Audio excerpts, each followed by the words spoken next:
few months ago, I was at a bris, which is the naming ceremony welcoming a new baby into the covenant of the Jewish people.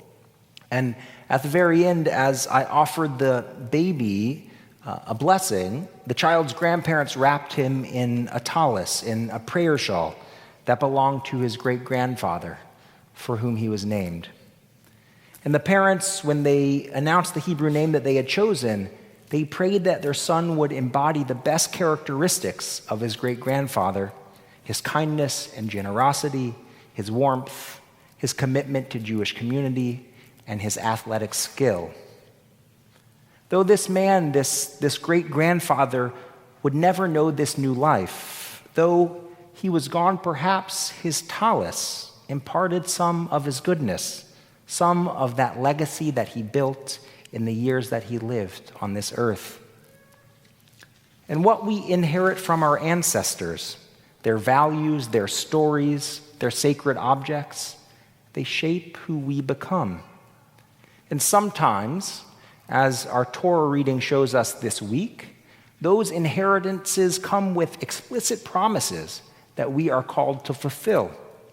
Our special Passover Torah reading recounts, of course, our people's exodus from Egypt, and we know already that our ancestors, the Israelites, were in a rush. That's why we have a week's worth of matzah stuck in our bellies. But in the haste of rushing to leave Egypt without even time to let the bread rise, Moses found the time to fulfill the oath his ancestors had made 400 years before. The Torah says, "Vayikach Moshe et atzmaot Yosef imo." And Moses took with him the bones of Joseph, who had years before exacted an oath from the children of Israel, saying, "God will take notice of you in the future, and then you shall carry up my bones from here with you." You see, at the end of the book of Genesis, as Joseph's life came to a close, he asked his brothers and his sons to carry his bones with them one day when they returned to the promised land. And over 4 centuries after that initial promise was made, long after any Israelite who would know Joseph had ever lived, Moses fulfilled his wishes. Why? In the words of Rabbi Rachel Barenblatt, the Israelites carried their ancestors' bones with them as a physical sign of the emotional connection that bound them to their history, to where they had come from, and to where their forebears had been. For us today, that emotional connection may be what matters, even if exhuming and transporting our ancestors' bones would never cross our minds. In a world of increased mobility, where we may live too far away to visit and venerate our ancestors' burial places, we have to find other ways of carrying them with us. And she continues, "When I migrated south from South Texas to Massachusetts, I brought my grandparents with me in the abundance of photographs and artifacts that decorate my home, in my great-grandfather's talit, and the framed page from my great-grandmother's cookbook. And most importantly, in the memories of who they were and how important we were to one another." She concludes, "These are the bones that matter to me." Close quote. And whether we bring their bones or their photographs, their talit, their physical artifacts with us, what we are truly carrying forward is their memory, is their legacy. But of course, carrying the legacy of our ancestors into our lives has always been one of the key missions of Judaism. That really is Torah. That's what Torah is all about. The teachings, the moral code that our ancestors studied and passed down in every generation. And those are our holidays, like our grandmother's special recipe for matzo ball soup, for gefilte fish, for haroset, and yes, even for chopped liver. Those are the names that we choose for our children. Those names recall or they rhyme with the names of the people who shaped us, who brought us to temple, who taught us to be good, who passed down their recipes for latkes, but more importantly, the ingredients for living a meaningful Jewish life. So how do each one of us, how do we carry on the bones of our ancestors?